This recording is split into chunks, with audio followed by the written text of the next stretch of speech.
I read some books, and I knew, I wanted to get into the passive side, and it wasn't as bad as everybody says. But like, oh, it's all about getting phone calls at 2:00 in the morning saying my toilet's clogged.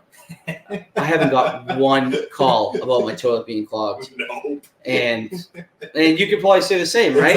Exactly. Yeah. I don't know what it was, and if you treat it like a business, you're not going to get those. If you treat your units, the way you'd want your units to like be if you were living in there to a certain point, you're not going to have those issues. So we kind of go through every unit and we remodel them as the tenants go out, and we put new tenants, in, and we screen them, we screen them very well. Like very that's thoroughly. That's what you need to do. Yep.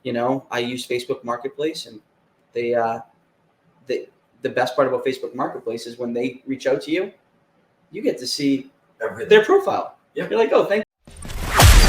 Welcome to the Creating Wealth Podcast, where Kyle Curtin takes you on an extraordinary journey alongside renowned multifamily real estate experts from every corner of the United States.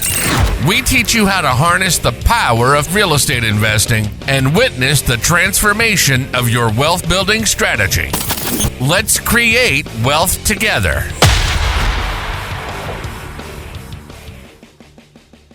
What's up, guys? Welcome to episode 142 of the Creating Wealth Podcast. Today, we get the great pleasure of chatting with Johnny DeVitto. He's the founder of Eagle Creek Properties.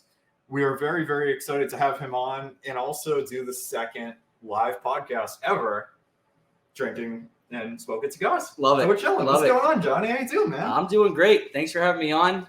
I was excited when I came up with the idea of like, let's smoke some cigars, and you came up with like, let's shoot the podcast at the man cave. Absolutely, man. This is really cool. I'm really excited to be here. I'm super pumped, man.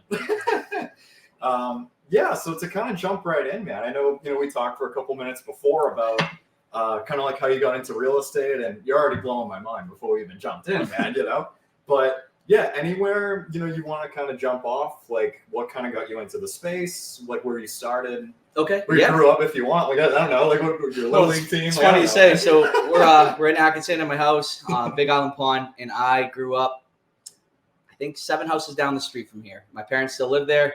I love Big Island Pond. I was renting right out of college, and I was like, I gotta buy a house. I gotta stop renting, giving other people money. And Brittany and I were living together at the time, and I was like, there's no other place I'd rather be than on Big Island Pond, and I would love to be in Atkinson. So we looked at a bunch of houses around. Luckily enough, it was 2012 when the market, didn't fully recuperate from the crash. So it was a good time to buy. Yep. And we landed on this house. I knew the neighborhood. I loved the neighborhood. I know all the people on it. So we decided to buy this house. And at the time, it was a tiny, tiny cabin, I would say. It had a little loft above it. So my wife's father was in construction, and he kind of gave us the idea. He's like, well, I know this isn't the kind of house you wanted to be in, but let's take off the roof and put it up a story. So we did that. I knew we weren't gonna be able to afford it, but I was living with the roommate at the time when I was renting. And so we kind of got him involved, and we're like, hey, would you kind of move in with this new place if we, renovate it, make it nice? And he's like, yep. I had a cousin. So we kind of house hacked this deal. We definitely couldn't afford it by ourselves. It was like a year and a half out of college. Brittany was still in college. And we were like, screw it, let's do this. And yeah, we kind of got into the house hacking. We built up the second story, made 3 bedrooms. My cousin and his girlfriend were living with us. So we were getting rent, and we were able to afford it. How I fell in love with real estate is we went to refi after we did all the renovations, and the bank was like, all right, you're good to close. Do you want any money back? Or maybe not good to close, but they're like, do you want any money back? Before the good to close part, you want any money back? And I was like, what do you mean, like money back? They're like, well, you got equity in your property. You can take some money back. So right there, I was just like, okay, like how much equity? And they told me like $250,000. And it was only like a 6-month or 9-month turnaround. And I was like amazed. I'm like, wow, so we can create a lot of wealth, intended, in real estate. And that's kind of what triggered us. So we refied. I got my mom off the mortgage because she helped us out to buy the place, and got her name off of it. And, the rest kind of was history after we figured out how much money you can make in real estate.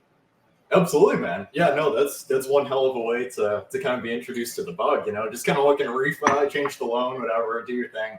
And it's like all of a sudden it's like the bank turns into an ATM. It's like, hold on, wait a minute. Like, it's like, what do you mean that, you can pull back another 200 plus grand if you wanted to, you know what I mean? And, yeah. At the time, I didn't. Yeah. I just wanted to pay off my boat. Yeah. So we paid the boat. It was stupid interest because they took advantage of us. And at the time, I paid $40,000 for the boat. 2015, I think, at that point. Or no, 2013. And now buy a boat, my same boat, it's $120,000. Like inflation is inflation is crazy. So again, we bought everything, like our toys, like I really had a good time. So we were fortunate enough for that. And but when luck comes your way, you got to make something of it. So absolutely, that's what Britt and I we tried to do. 100%. So take us kind of through after, when you got to that point, after you did the refi, the seed was now planted. Yep. Now, all of a sudden real estate has this new, like kind of thing that you like really started to fall in love with. What was kind of like the next thing? Like, were you starting to kind of be like, all right, like maybe I could get into buying like small multis or doing flips or Airbnb or what was kind of like the next thing that you? So the next thing was like, all right, we can make money. So it was more like make money now. Yeah. And I never did any real estate research or anything like that. But so my wife's father owns a construction company, like I said, and then we both fell in love with real estate once we did this. She liked the construction side. We did all the work ourselves, to save money. So we did a ton of work ourselves. She fell in love with the construction side of things. So she went to work for her father. She's now like the COO of Doobie Plus Construction. She kills it. She does a great job. And so she got into that part. I was working for my father at the time. And we're like, you're in construction. We know about real estate. We know we can make some money. So let's just try to buy a flip. And that was like the first thing. We were watching HGTV and getting all excited about it. So we get our first flip in Bow. I think it was 2015. It was the first one. It was on MLS. My mom's a real estate agent, so she helped out with the transaction. Ton of work. We did too much work ourselves.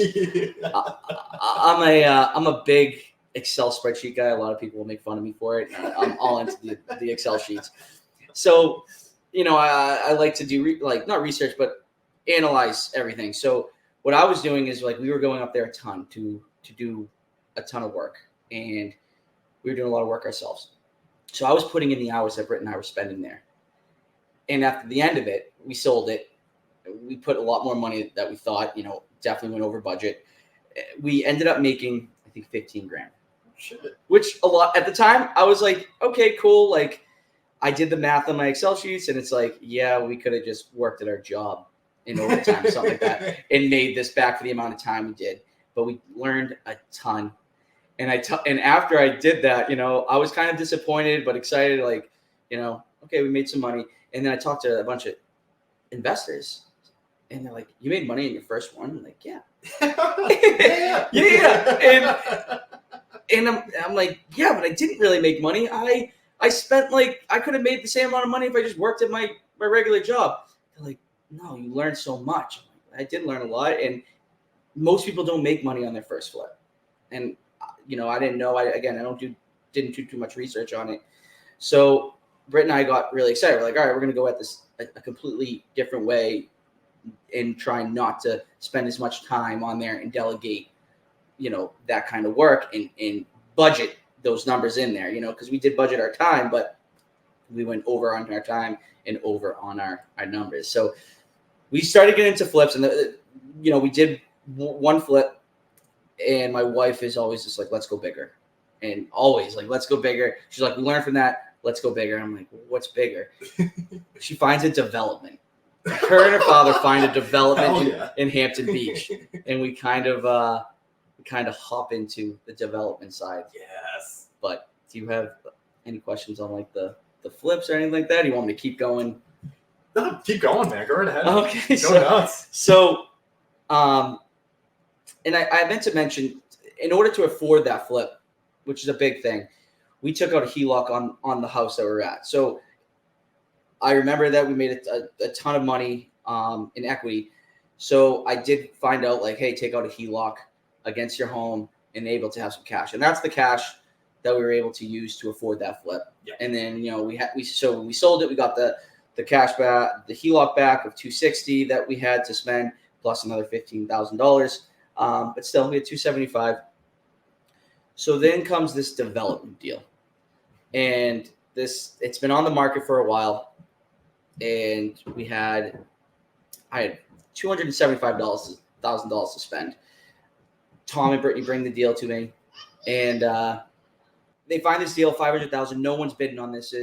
But Brittany's father owns an excavation company. So they have all the machines. Yeah. So they're like, a lot of people weren't buying this because of the ledge. So they didn't know how much blasting was needed. And Tom, he's crazy. My father-in-law, I love him. He's crazy. He's like, we don't need blasting. We'll just hammer the hell out of this thing. So we bought the property for $500,000. We kind of had a plan, but he was just like, let's buy this for $500,000. We're going to do the site work ourselves. So he's going to put in a lot of equity with his company by himself. The seller took a note, half of it. So we were able to only put down, I think it was like $200,000. So the seller took a note. We went to the bank and we're like, hey, we got 5 units that, we're going to develop. We bought the property, will you fund us on the project? And they were saying, well, you need to sell one. Like, you need to sell one or, before we give you the rest. So we're like, well, this kind of stinks. We wanted to kind of line them up, go from subcontractor and just right down the hill of all five properties. So we put one on the market. We sold this in 3 days for $70,000 more than we thought we were going to sell these things for. Wow. So we were like, holy crap. So we went to the bank. We were all excited. We went to the bank. We're like, hey, we got the P&S for this. Are we good? Like, we did this in 3 days. Like, these will sell at the numbers that we gave you plus some. Yeah. So they're like, yep, here's the stuff. So we just did it. And we got like 70,000 more, 80,000 more, 100,000 more. And then the last two are like 100,000 because they're like the kind of crappier lots. Obviously the best ones win first. Yeah. And so we got a lot of equity and cash when we sold all that. And then that's when I was like, Britt, that's kind of when we got into the passive stuff. I started going into Biggerpockets. Like, I didn't do any of the research before. So I started meeting people like you and going to network events. And that the networking events was huge. It kind of like you meet people, you meet subcontractors that you can use, you meet people that you can partner with. And that's what kind of broadened my horizon because people were like, well, maybe you should do this with your money. People that have been in my shoes and have made mistakes have kind of teach me and gave me advice of what we should do going forward. So, that's when I was like, you know what, Britt, like, we got a lot of money, which was great. We made a lot more than we thought we were going to make. And I was like, I want passive income. Like this is all great, like unbelievable, but like, I want generational wealth to come in. And, so I made a goal to have 20 units in 5 years in 2018 when we sold the five single family homes in Hampton Beach. Yeah. I love that, man. Holy shit. It was a wild ride. My father-in-law and Brittany, they take unbelievable, not unbelievable chances. They calculated. Yeah. And that's, he came to my meetups a couple of times and I always talked about, you want to take calculated risks. That's the big thing. Yeah. That's incredible, man. Holy crap. I love how Britt is always like thinking bigger, you know what I mean? Like, how can we push this 10 times further? Like, yeah, that's my wife, and I love her for it. We are a great team. I wish she was here right now, but she's She's watching the kids. She's watching the kids. You might have to call her in when the kids go down for a nap. I love it, man. Holy crap. Yeah, no, that's incredible, man. You know, especially to go from exactly like that first flip to like the development of 5 single families, like jumping into like a whole, definitely a different, you know, part of that space in a way, a whole different like set of skills and that kind of thing, you know? So I guess what were some of the biggest lessons that you took from there? Like, do you think that after doing like a massive project like that, like, I assume it definitely solidified, like, yeah, this real estate investing thing is like, you know, that's what I'm doing. Like, right. 100%, 110%, you know? And what was kind of next, man? Like, did you want to keep pursuing kind of like the new construction, development kind of side, or did you switch to kind of pivot in different ways? I still have that issue today. I feel like I'm all over the place, and like everybody's like, you got to have like your focus. Your one thing. Like that. And it's true. And I always go back to like, so right now, like, you know, we'll go back to that story, but like right now, like my focus is to generate properties, like, and, you know, long-term holds. Like that's my ultimate goal. Yeah. But going back to that spot, you know, we just made a ton of money from the development. So it's like, how can you not say, oh, I want to do another development? We ended up not doing another development. And, you know, I focused, you know, and maybe I should have, you know, you always have doubts and stuff like that. But from there, we really just wanted passive income. Like I made a goal. I was at the Cape on a family vacation. I'm like, Britt, I'm going to have 20 units in 5 years.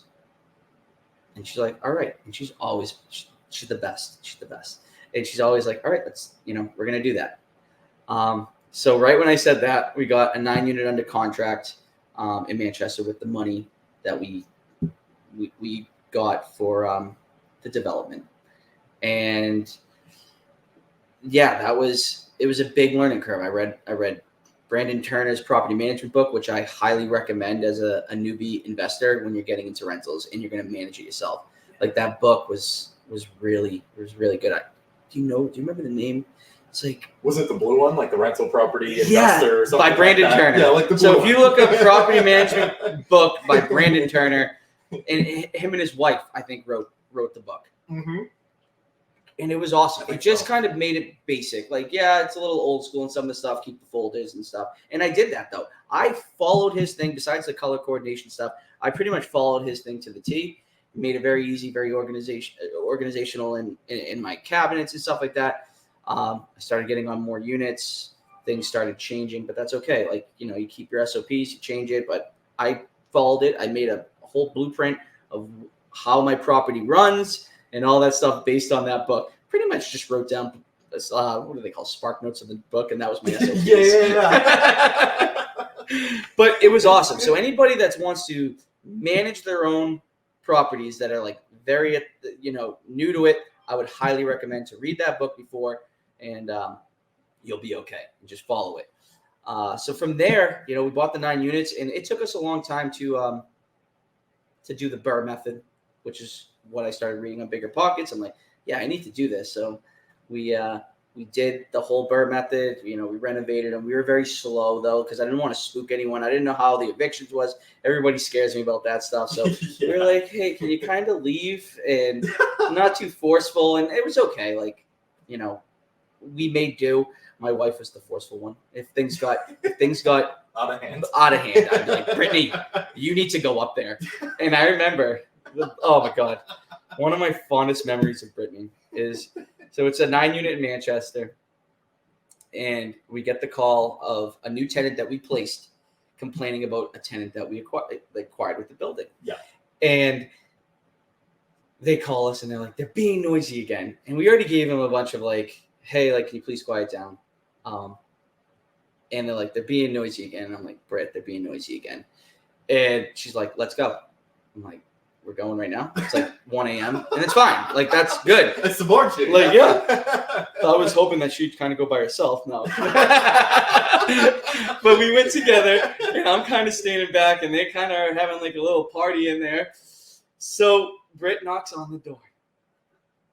Okay. And they have family members in all like three units throughout the building. So people must be like going in and out of doors and coming in. Yep. And they yell saying, "Just come in."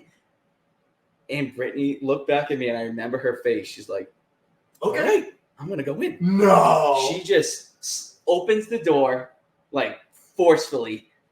Just, it's like, "What's up, guys?" And I just remember standing in the corner. I'm like, "Oh my God." But the look on these faces, if anybody knows my wife, they know what I'm talking about. And from there, we didn't have any issues from that entire family. They did end up moving out. You know, we were nice about it. So it took us about a year and a half, almost 18 months for it to get like 7 of the 9 out. 2 of them stayed. We raised the rents. They were fine. They were great. And we bird that. You know, we went to refi. We got it. At the time, they went to 70% at the bank that I was with. And so we got, if they gave us 75% LTV, we would have got all our money back. Yeah. But they gave 70%, so we had to keep like 20 grand into it. Yeah. But that's okay. And so we got the money that we put down on a 750 purchase and started putting it into more units. That's beautiful, man. Holy crap. Yeah, it's such a crazy thing, man. Like, and I assume, like, did you end up getting like just conventional financing to pick that one up, like 80% LTV, something? That's 75. Yeah, I didn't know any better. I was just like, I was more of like, okay, yes. And you really want to stand up for yourself and negotiate a little bit, and do.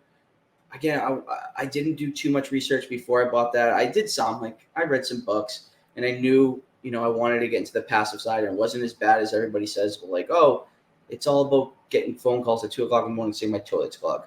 I haven't got one call about my toilet being clogged. No. And you could probably say the same, right? Exactly. Exactly. Yeah. I don't know what it was, and if you treat it like a business, you're not going to get those. If you treat your units, the way you'd want your units to like be if you were living in there to a certain point, you're not going to have those issues. So we kind of go through every unit and we remodel them as the tenants go out, and we put new tenants, in, and we screen them, we screen them very well. Like very thoroughly. That's what you need to do. Yep.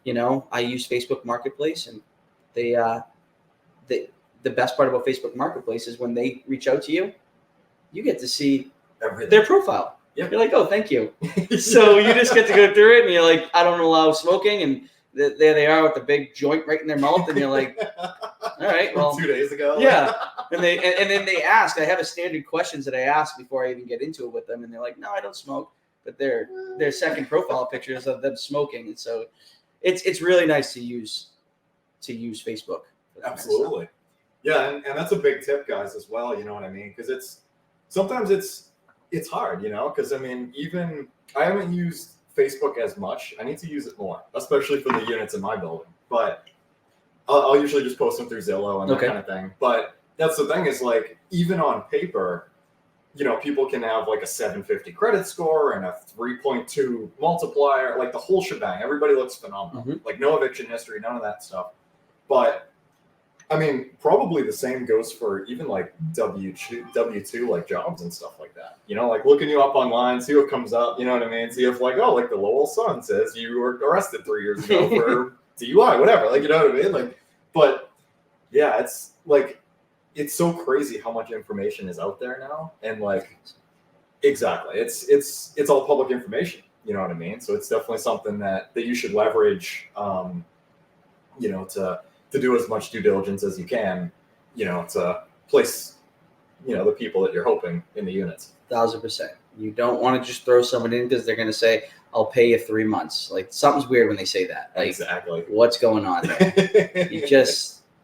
You can pick up a lot, and that book, again, tells you a lot of that stuff. Look at the car they're driving.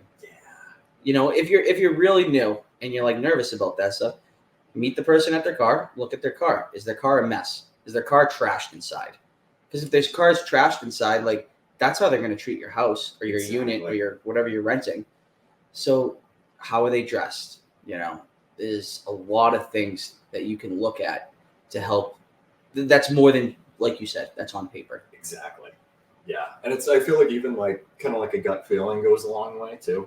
Especially if, I mean, for bigger units, like it's not going to be you that's showing the units. Exactly. And that kind of thing. You're going to like, you know, hire that out to an agent, whatever, like to lease it. But if you do have a chance to, you know, kind of interact with those people in a one-on-one, like have a little, you know, talk, shoot the shit for a minute, like kind of get some vibes, see where they're at.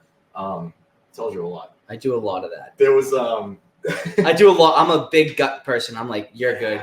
I like hires and stuff like that. I can, from doing this so much and talking to people and tenants and then seeing how they like look and act when they come out to the property, I've gotten such a good understanding of like just talking to someone on the phone of like, you're going to be either good or like I can tell. Like, I don't want to deal with you right off the bat. Yeah. You know, they come out like, oh yeah, my landlord's being. I'm like, I don't need. No. Never mind. Nope. I don't need it.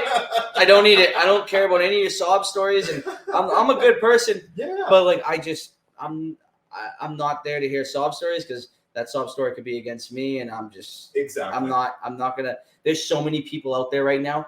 Now, 10 years down the road, if our market starts getting a little tight and you can't rent them out as good as you could before, all right, now you've got to start doing some more digging. But there's so many people out there. There's a lot of places I don't allow dogs in my place, and people say you're giving up a lot of income, but I let dogs into one of my apartments, and I got complaints saying they bark, and I'm like, that's like the one thing I don't care. Like, I'm not worried about them ruining the tenant, like the unit. I'm worried about them ruining the enjoyment of my other tenants in the building. Exactly. And with dogs, they bark.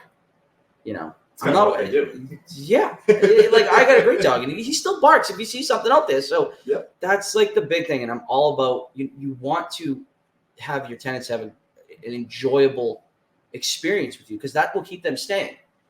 They stay, you can raise the rents a little bit, and it reduces vacancy. Reducing vacancy adds value to your property, you know. Absolutely. Just on the NOI approach for the cap rates, but yeah, it's pretty crazy. For landlords that don't take care of their tenants, that they need to start because it's very important. They're your income. Absolutely, 100%, man. And I even there was a story that you made me think of when I was leasing one of my units in Leominster. I just had it on Zillow, and then I think I might have had that one on Facebook. It was a couple years ago at this point, and there was a guy. I was living in the building at the time. I was still in my FHA, my owner occ, like the whole thing. And there was a guy that must have saw the address just on Zillow or whatever. He just showed up, like completely friggin' unannounced. And one of my tenants, who I have a good relationship with and still do, she was texting me. She's like, "Hey, is there somebody here to check that out?" I'm like, "There shouldn't be." And you know, she let me know, and I went out and I met the guy.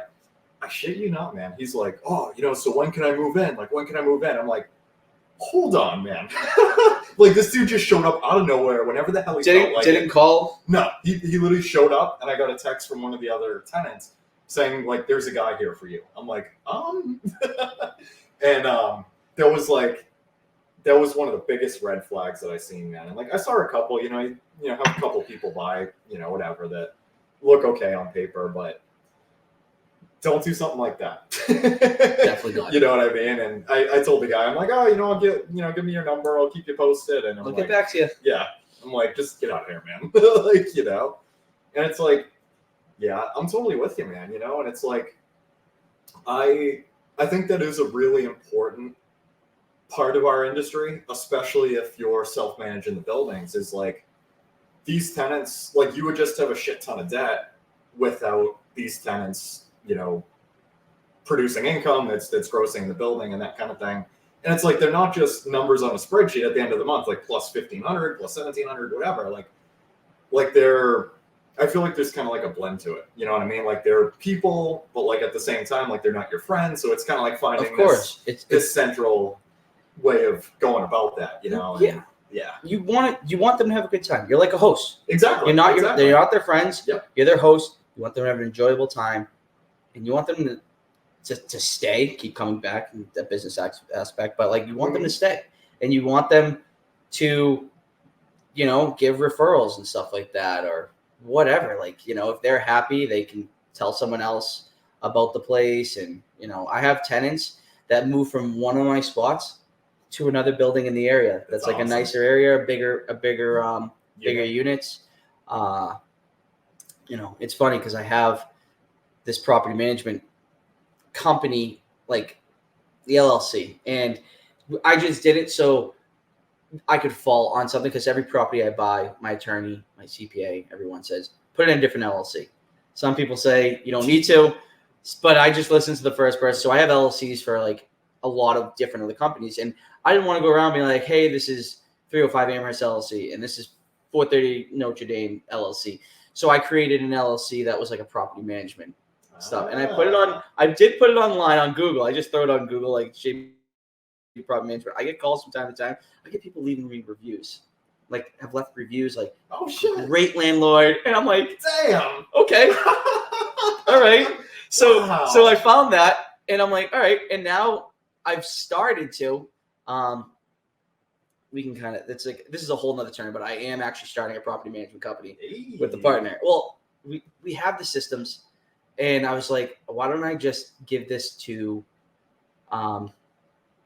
other landlords that maybe don't want to manage but want their stuff managed like they would. And that's like my goal is to like, okay, I'm going to treat everybody else's stuff like I treat mine. And but the owners need to be, I think I'll be a little bit more strict on who I grab. Like, I don't want to grab any slumlord stuff. Like, It's more of like, hey, it's going to help bring in some money for a team to manage my properties as well as theirs.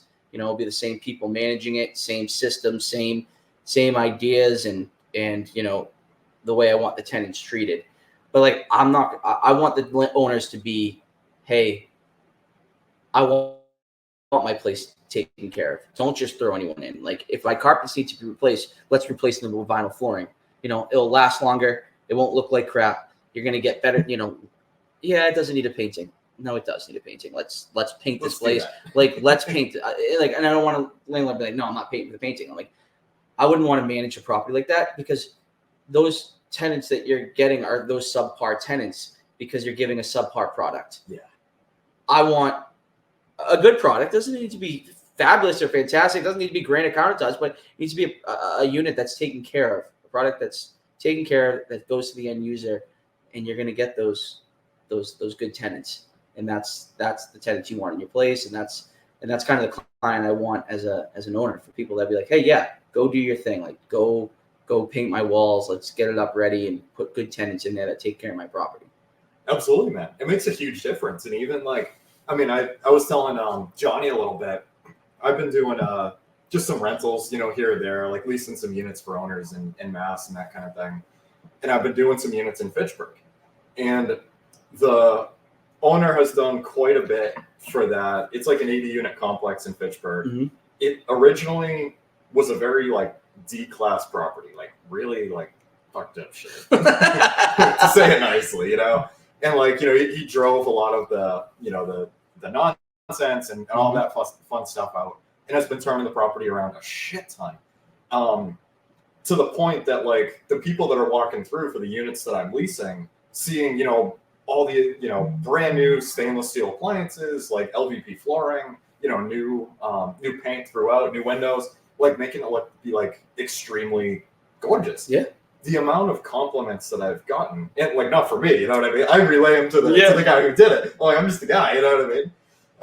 And I relay them to him, and I'm like, dude, the amount of people that even have looked at the flooring alone and say like, this makes a huge flipping difference in a complex that, probably 3 years ago was filled with like drug dealers and like really like fucked up crazy shit. Like the amount of compliments that I've gotten has really started to make me think about the same things over and over and over again. Like, oh my God, like these units are incredible. Like, this is crazy. From the girl who lives in the next building over, that they're still getting to her unit and stuff like that. It's a night and day difference. The quality quality of the product. And like, you know, like there was a girl and her boyfriend that I just placed in that lives in one of the other units in the complex that was walking through one of the newer, more updated units. She literally like fell in love with it. And I'm like, oh yeah, like apply, like hell yeah, you know? And, you know, they applied, looked phenomenal on paper. Like I did all my homework, all that fun stuff. And she was like beyond sight. She's like, oh, like it's so clean. Like it's so like everything's like, it's a night and day difference, the product itself. Yeah. And like, this is in a D class area, correct? Yeah, man. Right. And how much better of the quality of tenants did you get by absolutely like 700 credit scores, like crazy shit. You know what I mean? Just in like, an area. Yeah. So yeah, you produce a good. The thing is, they in a D area, you know, you're creating a better house, and hopefully, landlords around you see that and see the value that you're getting for those units, that they start updating their stuff and then kind of bring it in. You can't say you can change the neighborhood, but maybe you can. Absolutely. So how much more money did they get? Like how much more money was with him redoing everything? How much more money was he getting from compared to the older? To be honest, I'm not sure what the older ones went for off the top of my head, but I know the newer ones, they're still under market too. So it's like in like a sweet spot, right? Where like it's still like a discount, but the quality is fucking crazy, and like the results have been insane. Mm-hmm. Like literally going through like shit tons of applications that are all like, most of them are pretty good, and then there's a couple like really crazy ones. I'm like, why don't you just buy something instead? You know what I mean? It's like, yeah, man, it's crazy. It's crazy what we're seeing right now. Like these people just like to rent. We're in a renter's market. People don't want to be tied down to nothing. They want to be like, hey, I can either break my lease and give you an extra security deposit, or, you know, I can leave in a year and I don't have to be tied down to anything. So I feel like a lot of people like that, which is great for us, for investors or anybody watching. Yeah. But it's insane. Like, so that Amherst place. So that was my 9 units was on Amherst Street in Manchester. Yeah. Which people say, you know, isn't the greatest. But I redid all the units like you were saying, and I was getting A+.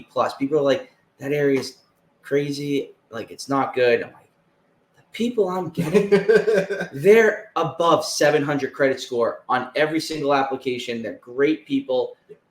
And it's just insane when you give a good product to the people that you get, even if it's in the not so greatest area. Yeah. Like, yeah, and you're in the ghetto, you know, you may get one or two good ones, you know, so you can't, I'm not saying go buy in the F areas and redo this, you know, think, you know, if it's a known area, people are going to stay away. But if you get in like a C-, D+ area, you know, you could get those C to C plus to B- tenants, and that's, you know, it makes a huge difference.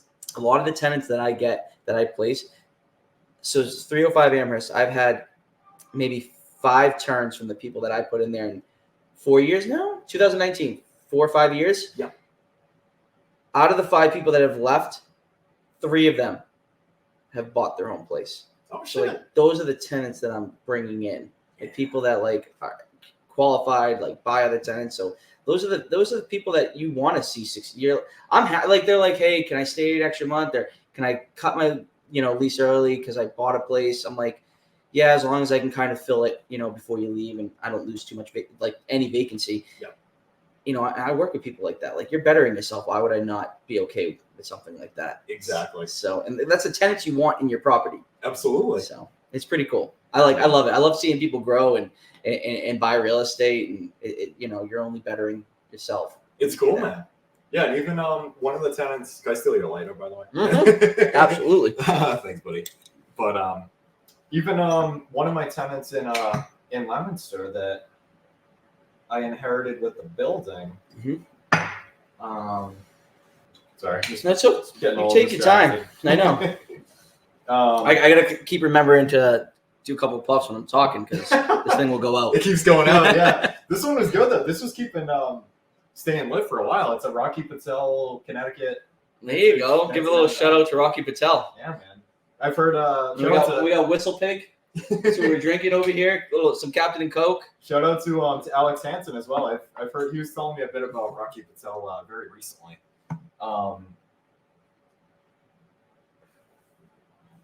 There we go. Okay. I was hoping he was going to get over here. I told Alex to come by. Sorry, yesterday at Twins. Yeah, man. Yeah. So there was a tenant that I had in Leominster, and I knew even like before I closed the transaction originally that he was kind of looking for a place, and eventually like you might have to break the lease early, whatever. And eventually the time came. He let me know, and I was like, "Fuck yeah, dude! Like all day, like don't keep giving me money. Like do your own shit. You know what I mean? Like hell yeah!" And it's cool, man. You know what I mean? And it's yeah. I mean, obviously, we absolutely love multifamily, very, very much. But I mean, even buying like a single family or something, and continuing to build equity, and it's like no other, man. It really is. It's really great. It's allowed me to leave my W-2, so it's been really good. What did you do before? I meant to ask you. I'm not sure if you told me. I didn't know how far we were getting into my story, so I was just Whatever you want to talk I wasn't trying to cut anybody off or anything like that. Whatever you want to do, man. Go ahead. So hardest conversation I've ever had to make. I'm going to tell you about that story. Yeah. So we bought that 9-unit. We did a nice burr, refied it out, got most of our money back. Yep. I partnered with some other friends of mine, John and Ryan, and they, same mindsets. One's a banker and another's a real estate agent. And, we're like, hey, let's partner on some deals, and John found a property, and we're like, great, off market. So it was our first off market property. It was a 9-unit in Newmarket.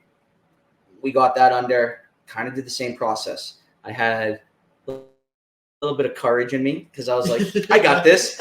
So we kind of got people out a little quicker on this one. Took us a year. I had a guy that was just working for me full time. So I sent him there, and he pretty much returned every unit.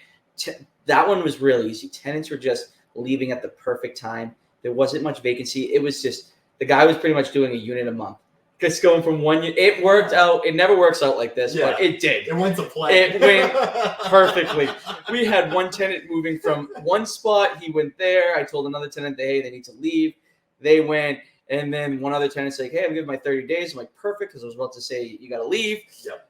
It was perfect. Everything was perfect. So in, I'd say 10 months, we had that thing done. We called the lender. We're like, hey, we want to redo this. We changed the market in Newmarket. They were all like 1-bedroom studios. We were renting these things for $1,400 a month in 2019, maybe 2020. And like others weren't. They were like they were less than that, a lot less than that. And then as you can see on Facebook, all these other places, their rents were going up extremely. So I feel like you set the precedent. I feel like I did because people were buying it. Because I went to UNH and I'm like, Newmarket's unbelievable. I'm like, we're gonna get a ton of Newmarket, like UNH, graduates that are going in there, and that's where we're going with graduates. Like we want graduates kind of thing.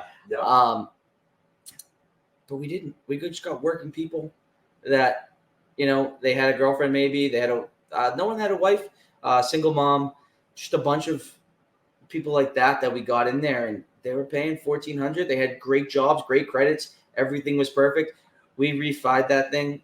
And again, we got that at 80% LTV when we bought it. We went through Hanscom. And Hanscom Credit Union? Yep. Hey. And they're 80%. I got my HELOC through them. Did you? Yeah. Oh, did you get 100%? They were giving like 100% at one point. I forget. I got mine like 2 years ago. It might have been 90. Okay. Oh, they're good. I'm still happy with what I got. Yeah, they're good. So I got 80% with them, and I told them like, hey, we're gonna refi this thing. Yeah. And they're like, okay. They're like, I'm gonna push for 80, but we'll probably get 75. And I'm like, okay. So they got a 75, but we gained so much equity in that property because of like the net operating income that we brought in. They did the cap. Like we just took our money back, and that's it. Like, but we left a bunch of equity in it, and we took that, we turned it in. It was actually staying in our being held in our bank account for a while. But we turned that into a seller finance deal later on. Yeah. But it was a great burr. We bought a 6-unit in Manchester, we, as in me and another partner, capital investor, there was a 6 unit that came on right around the same time I bought Newmarket, and we did that. That was we got it for $100,000 a unit in 2020, I believe, the end of it. So that turned out great. And anything you bought previous of 2021, like, should be cash flowing pretty good. Yeah, that's when I bought Lemonster. It was December of 21. Yeah. So it's pretty good. So that's good. We just actually refied. We got a second mortgage with Hanscom on that 6 unit in my third deal with my partner. Yep. So we took some money out of that. Not too much, just something. Get some cash, put it into another deal. And I think I was at that amount of units. So 9, and then a 6. Maybe there might have been one more. And I was working on a W-2. I had my first child, JD, and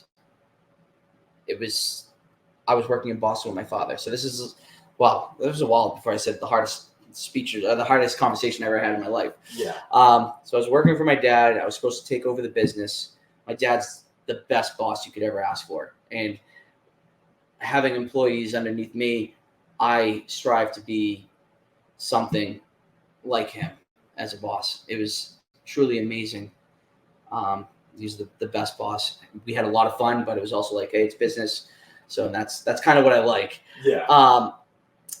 And I had JD. I was traveling to Boston, so I was we were driving for an hour and a half each way minimum from here to Boston. Yeah. And I slept a lot. Don't get me wrong. Like, my dad drove. He's right down the street, so he picked me up and we drove. I slept in, and I did a bunch of real estate on the way back. So, But we had great conversations for the days that I didn't do that. Yeah. But towards the end, I was doing a lot of real estate studying. I got my real estate license, so I was constantly doing studying in the car on the way back, just trying to fill my time, but not take away from my family time, because that's most important. Yeah. But there came a time, and I had to tell my father, like, what I was feeling, because there was changes in the organization that he was running or owned. And I was like, I need to tell him. So we were going back, and I'm like, Dad, I got to tell you something. And he looked at me like he knew. And he's like, he started nodding his head. And I was like, I don't think I'm going to take over the business. And I'm all upset. I'm not crying yet, but it was hard to tell him that, because that was our goal. Our goal was I'm taking it over. My brother, he went to work finances, and I was going to take over the business. And for me to tell him I'm not, it was tough. And it was the hardest conversation I've ever had. And it was 5 words that I said, but it was still the impact was Dad, insane. I need to tell you something.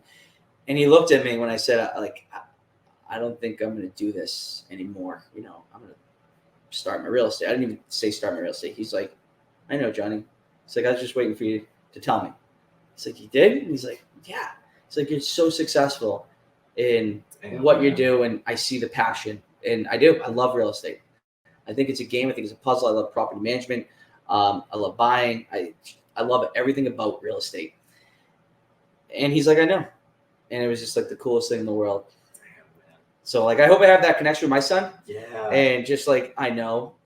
Wow. I wish if he knew, maybe he should have gave me a kick in the ass and said, hey, why don't Johnny, I know you're not into this, get out. Because I held on for a while until it was JD was around. I'm traveling in the car. I'm waking up early. I'm not spending any time with JD because I'm coming home and I'm doing real estate.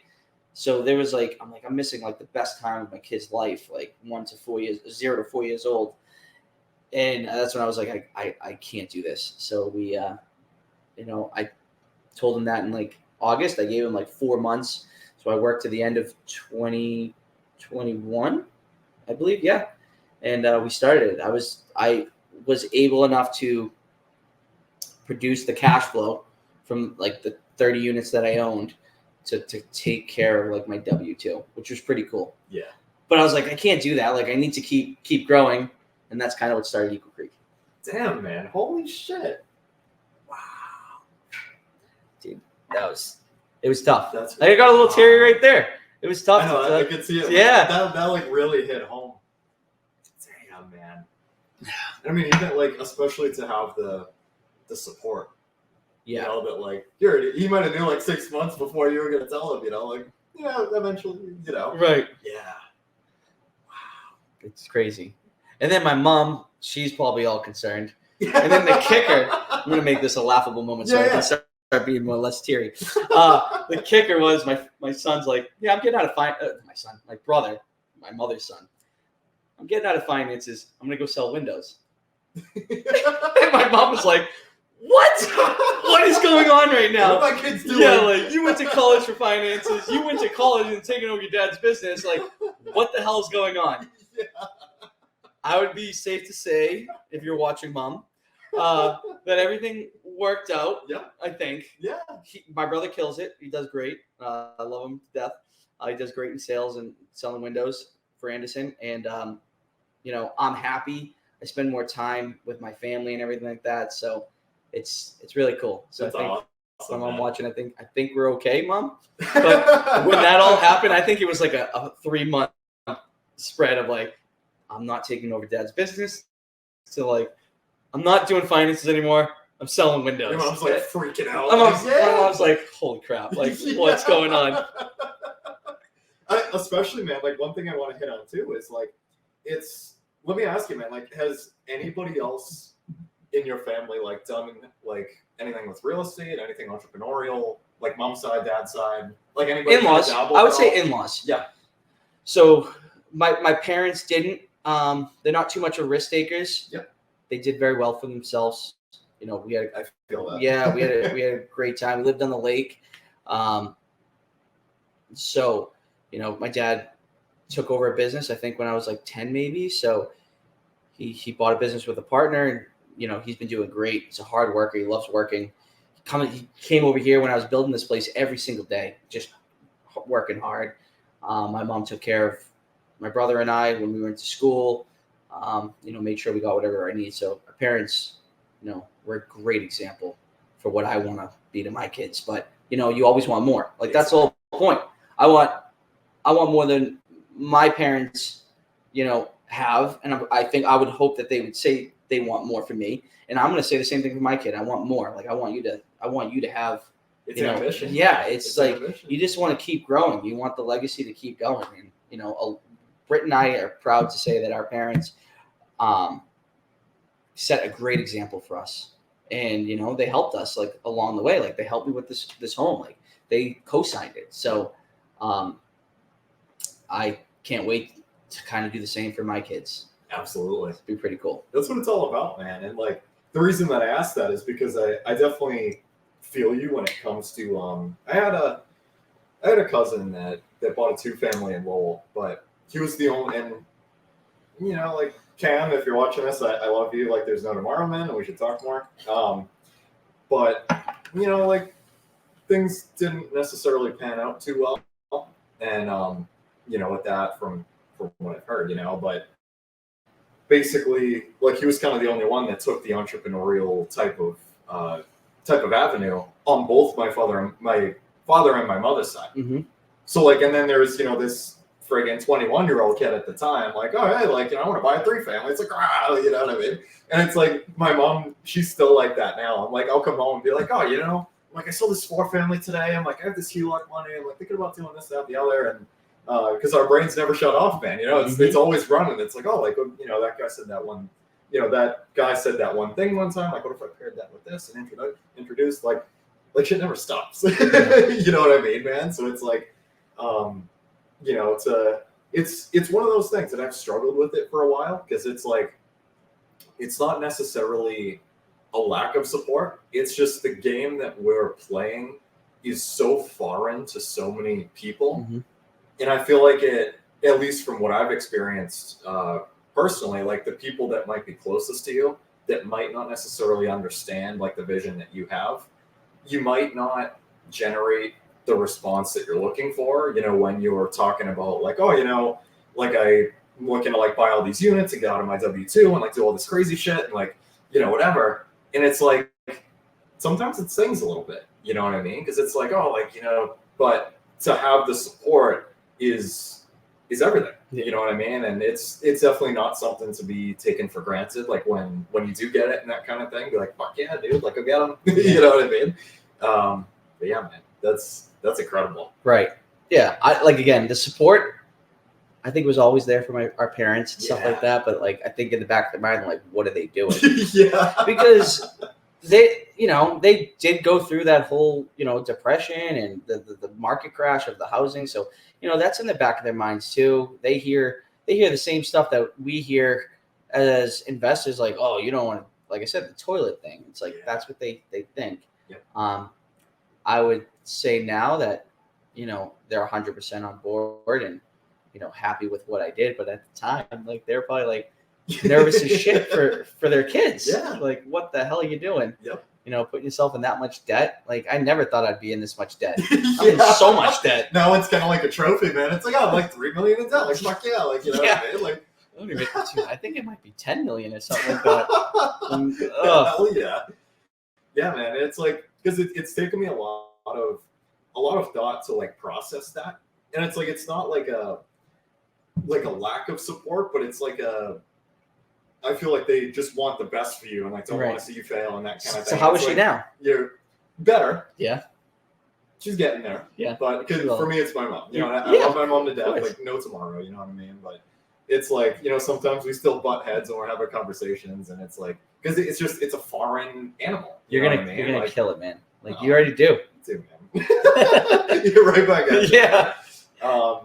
Yeah, it's such a fun game, man. Like, I wouldn't trade it for the world. You know what I mean? I'm like, I literally like just want to keep buying, and like that's it, and like doing partnerships and this, that, the other, and like all these things, and like, yeah, it's crazy. There's nothing else I would rather do. Like, absolutely. You can see the passion. Absolutely. Yeah, you do. You do, man, So I did see. I do want to ask you one more question, man. I did see on Instagram you had a crazy new construction development, like yesterday. Yes. Tell us more, man. So I'm like selfishly curious too. Yeah. I'm like, damn, what's Johnny up to? Hell yeah, like, So it started. So I got that from Eagle Creek. Yep. So I'll tell you, I'm gonna actually dive into a little bit of how Eagle Creek, came about and stuff like that. Yeah. If that's okay. Yeah, go right ahead. Yeah. So I told my dad, I'm not going forward. I'm gonna just do real estate full time. So yep. So yes. I could have afforded, I could have replaced my W-2, but I'm like, I can't. I got to buy more properties. What am I going to? Yes, my cash flow replaced my W-2. It wasn't much. It was like $80,000. It wasn't anything crazy. Yeah. But I'm like, I have to, I can buy properties here and there, but I'm like, I want to find more deals. So I want to find off-market deals, not online, on market. Like, that's what I mostly was buying. Like, there was just the new market one that was off market. And I was like, I need to buy more of those. Yeah. And I also need to do something. I can't just take my cash flow, wait, and then save up very little. So I'm like, I'm going to start an acquisitions firm. And that's where Eagle Creek came. That's a wrap for today's episode. We want to thank you for being a valued listener of the Creating Wealth Podcast. Make sure to visit www.creatingwealth.com to connect with us. Dive into our ever-expanding library of informative blogs and explore a wide range of additional valuable resources. Stay tuned for our next episode as we continue to create wealth together.